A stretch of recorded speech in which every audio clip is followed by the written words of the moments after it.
1 bulan yang lepas, aku pernah review satu mechanical keyboard daripada First Player, iaitu First Player UniQ. Tu adalah custom kit sebab kita boleh custom mengikut kita punya kehendak lah. Sebab dia punya keyboard kit tu, korang boleh cabut dan korang boleh custom mengikut korang suka. Dia punya switch korang boleh tukar, PCB dia boleh cabut, casing dia pun boleh cabut. Jadi, keyboard tu memang sesuai gila-gila untuk korang yang baru nak berjinak-jinak dalam dunia mechanical keyboard yang custom punya lah. Jadi, kali ni First Player datang pula dengan satu keyboard baru. Yang ni bukan custom kit, ni dah siap di pre-build. Dan dia punya build quality aku dengar agak bagus, lagi solid berbanding yang dulu punya UniQ tu. Dan dia punya colour pun ada pelbagai pilihan colour dan dia ada sedikit twist sikit. Apa yang twist tu kita tak tahu, nanti kita akan tengok apa yang twist tu. Jadi keyboard apa ni yang First Player baru keluarkan? Keyboard ni lah. Kalau korang tengok aku punya Instagram, korang akan tahulah keyboard apa. Keyboard ni adalah First Player Lang MK980. Dia punya layout berbeza daripada UniQ TKL. Yang ini adalah compact layout 1800. Semua key ada, 100 key tak silap aku. Semua key ada lah, tapi dia compact, dia kecil sikit. Jadi, apa tunggu lagi? Jom kita tengok apa yang ada dalam kotak. Sebelum tu, intro.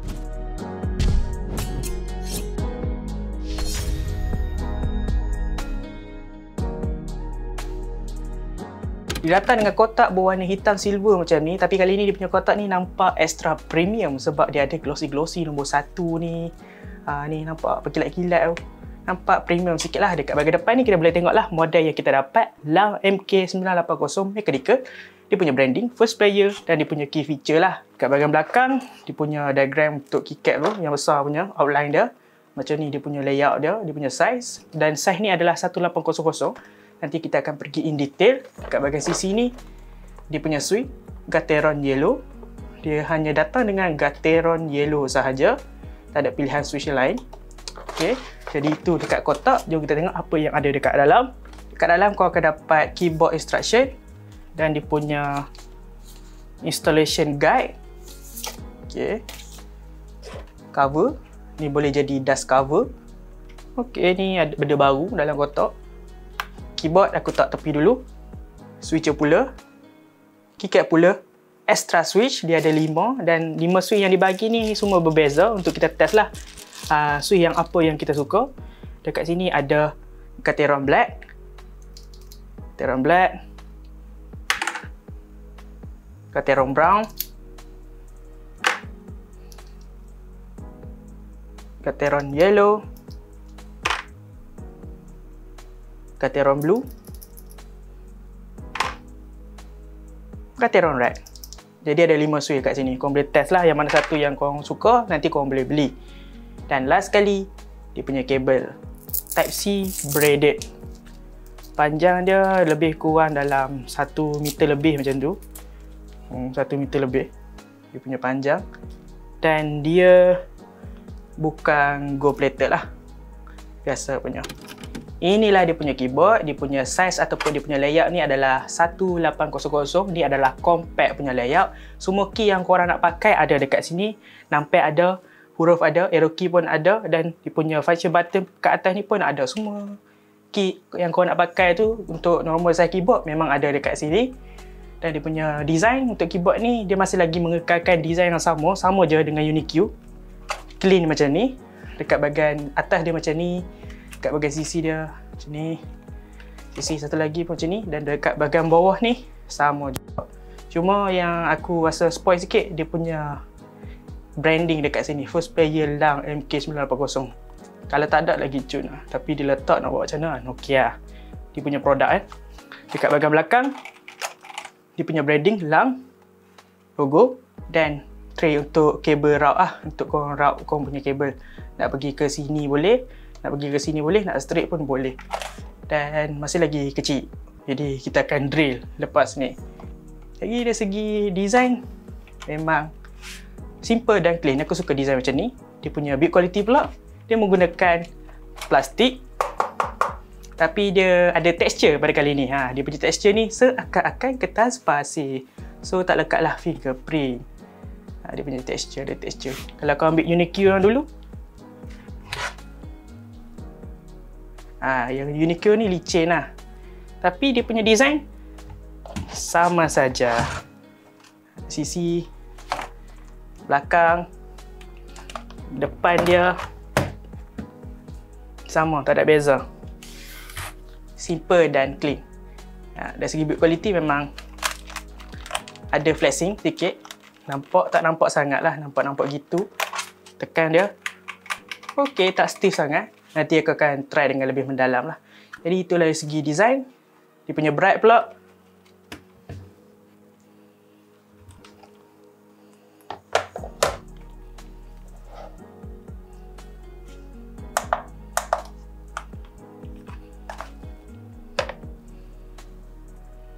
Dalam 1167 gram, dalam 1 kilogram lebih macam tu lah dia punya berat. Jadi jom kita review. PCB yang ada dekat keyboard ni dah support hot swap, jadi korang tak perlu pening-pening lah bila nak tukar dia punya switch tu, sebab korang just cabut menggunakan switch pula yang disediakan dan tukarlah kepada switch yang korang nak pakai. Dan dia punya slot pun support 5 pin dan 3 pin, jadi tak ada isu dekat sini. Banyaklah switch yang korang boleh masuk dekat keyboard ni, dan aku dah try beberapa switch yang aku ada. Contohnya aku, KTT, Gateron dan Otemu, aku try masuk dekat sini.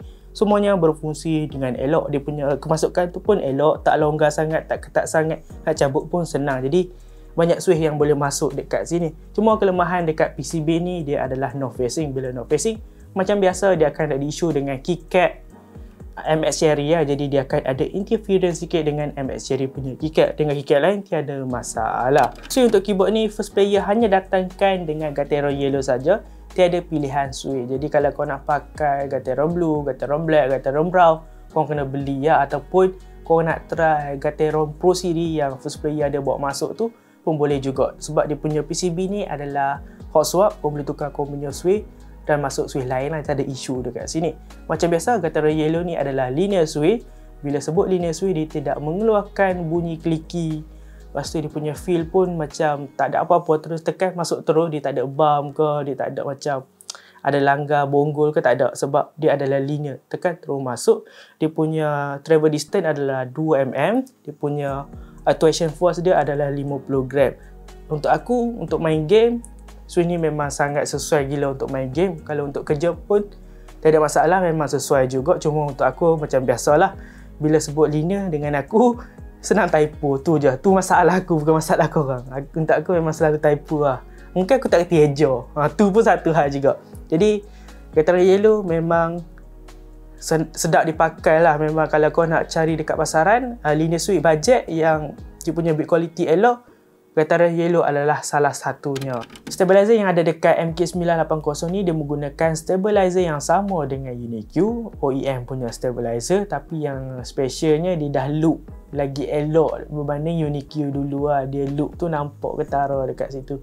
Jadi lagi bagus lah dia punya loop ni. Tapi aku akan cuci loop ni balik dan aku akan buat holy mode lah macam biasa untuk kasih dia tak ada rattle tu. RGB untuk keyboard ni antara RGB tercantik yang aku pernah review lah. Sebab apa, dia punya RGB tu memang sekata, dia punya brightness pun terang. Lepas tu bila korang pakai mode macam rainbow ataupun wave, dia punya perubahan warna tu daripada biru ke merah contohnya memang smooth, tak ada jitter. Dia punya RGB pun sekata. Aku memang wow, cantik lah dia punya RGB ni. Lepas tu dia ada 12 mode dekat sini yang dah preset. Tapi kalau korang pakai dia punya software, dia ada 14 totalnya. Semuanya boleh di custom menggunakan software. Jadi RGB dia aku boleh cakap cun.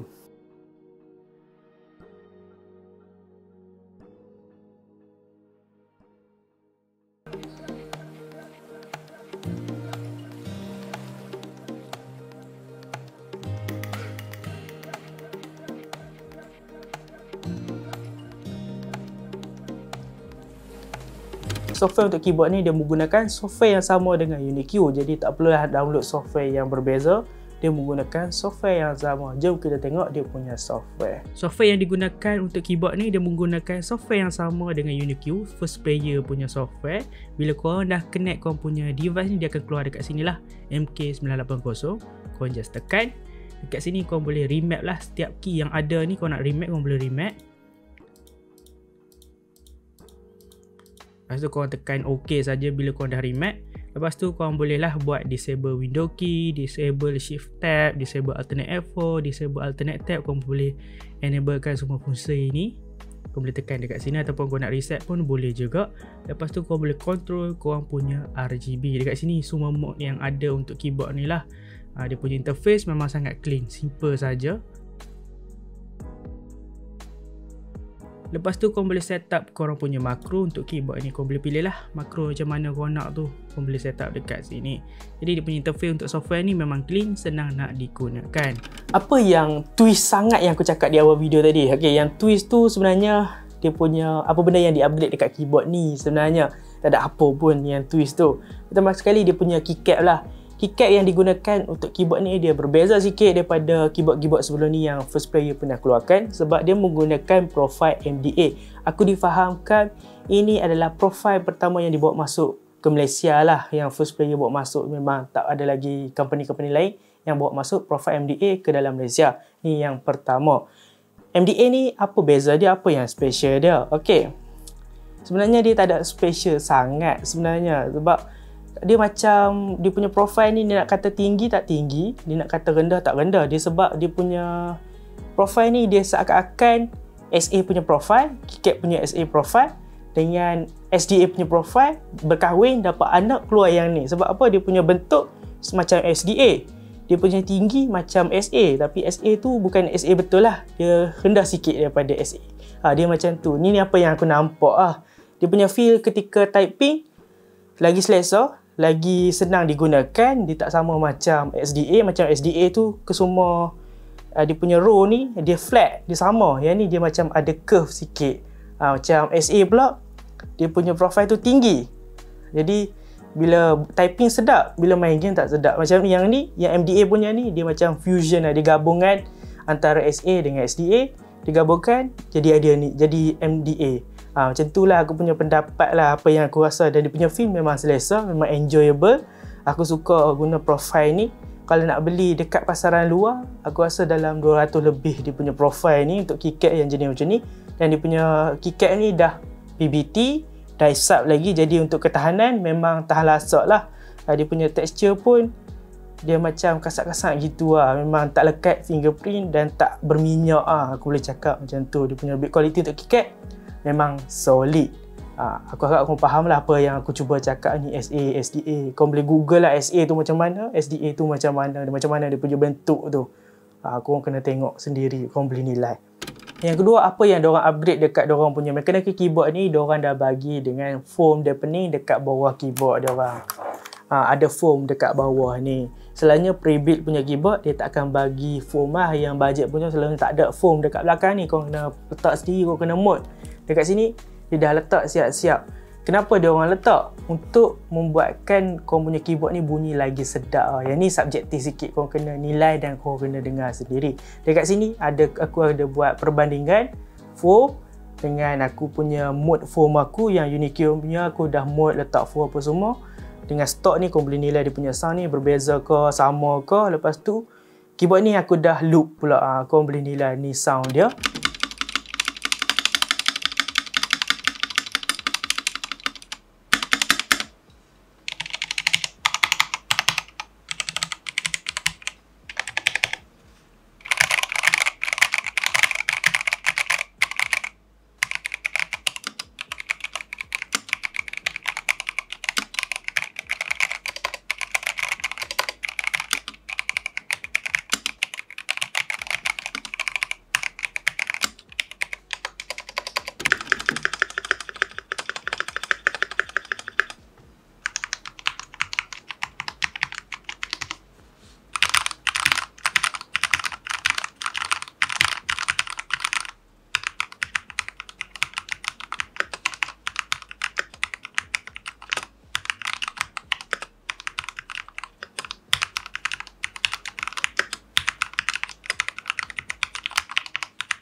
Jadi korang boleh nilai sendiri macam mana dia punya sound lah. Bagi aku, letak foam ni dia punya bunyi tu lagi sedap didengari. Dia lebih talky. Dia tak bunyi macam keyboard yang murah. Dia tak bunyi plastik-plastik gitu lah. Dia lebih, bunyi tu lebih sedap. Dia ada macam, ada merendam sikit lah. Dia macam ada bass. Bukan bass lah, dia macam kedap-kedap gitu lah. Dia bunyi lagi sedap lah daripada bunyi yang ketak-ketak yang ni bunyi tok-tok-tok sikit lah. Dia macam tu lah dia punya bunyi lah.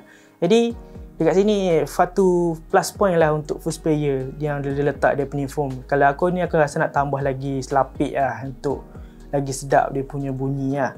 Jadi good job first player untuk upgrade yang baru ni. Untuk pre-build pun dia orang buat macam keyboard yang mahal. Jadi okey lah, not bad.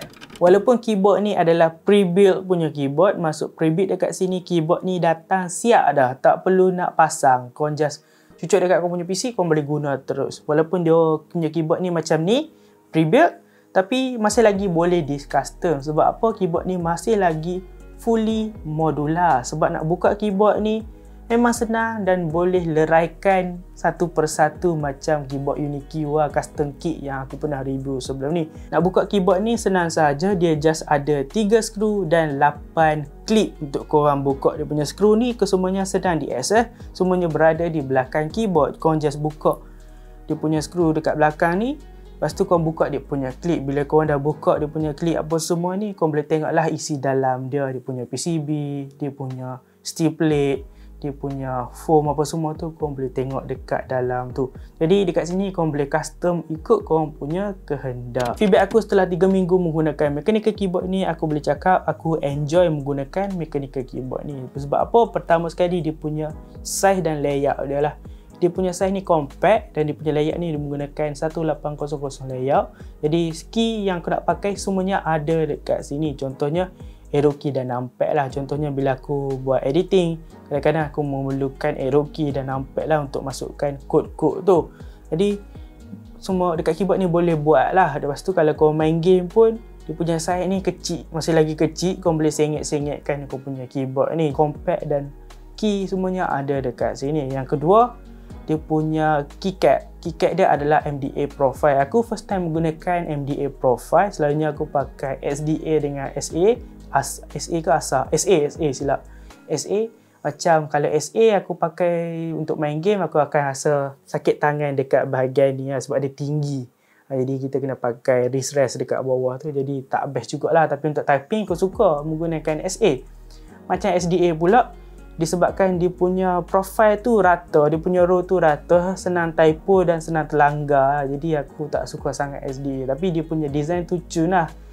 Jadi dengan menggunakan MDA tu aku dapat kedua-duanya. Sebab dia punya rata tu macam SDA, tapi dia punya kedian tu macam SA tapi rendah sikit. Macam tu lah. Aku enjoy menggunakan keycap profile MDA ni. Sedap untuk typing, sedap untuk gaming lah. Aku boleh cakap macam tu.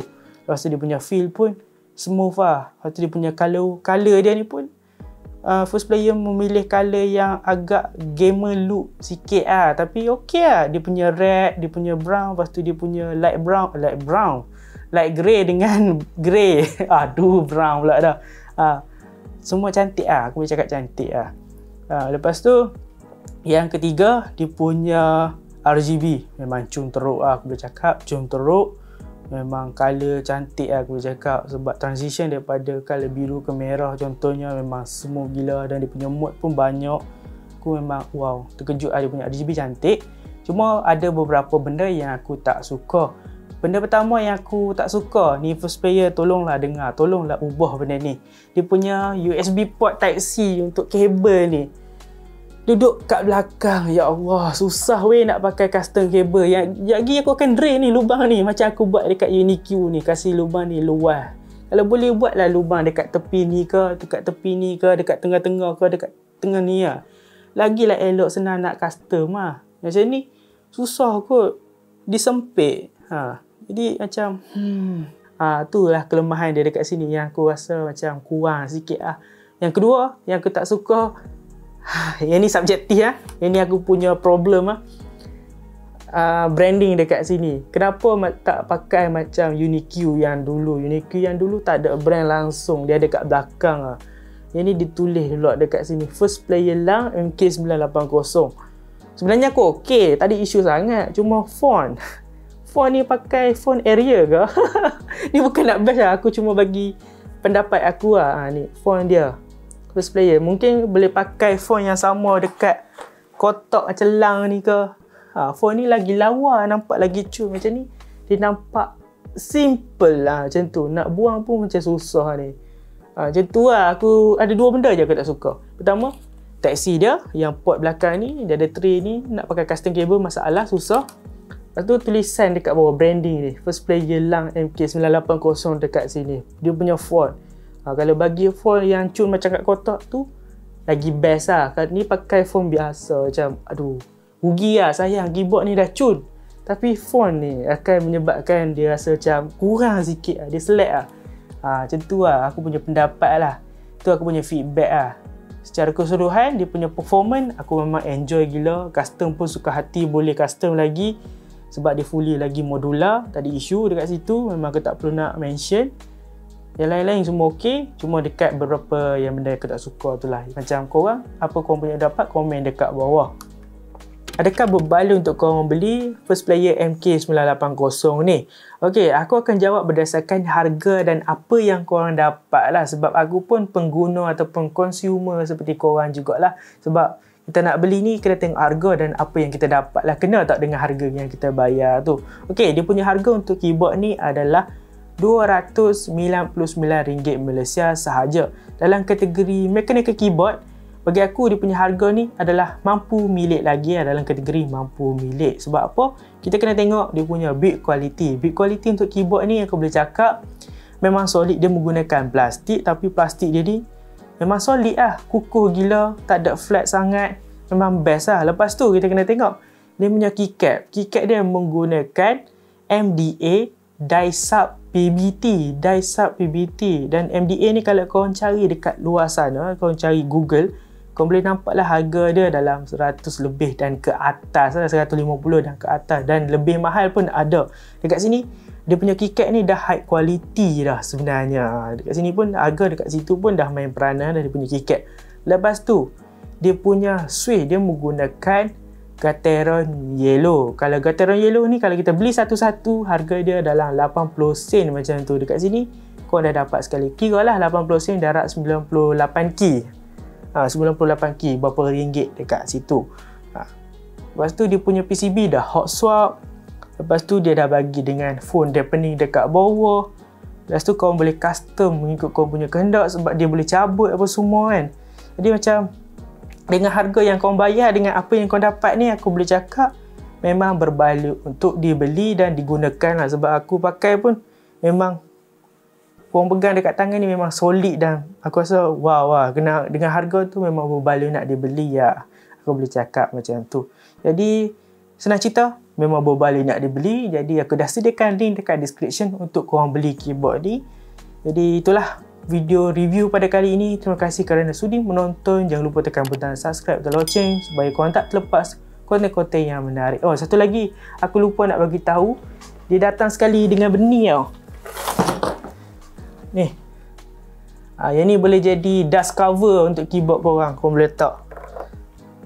Ni plus point. Jadi itu saja dan bye bye.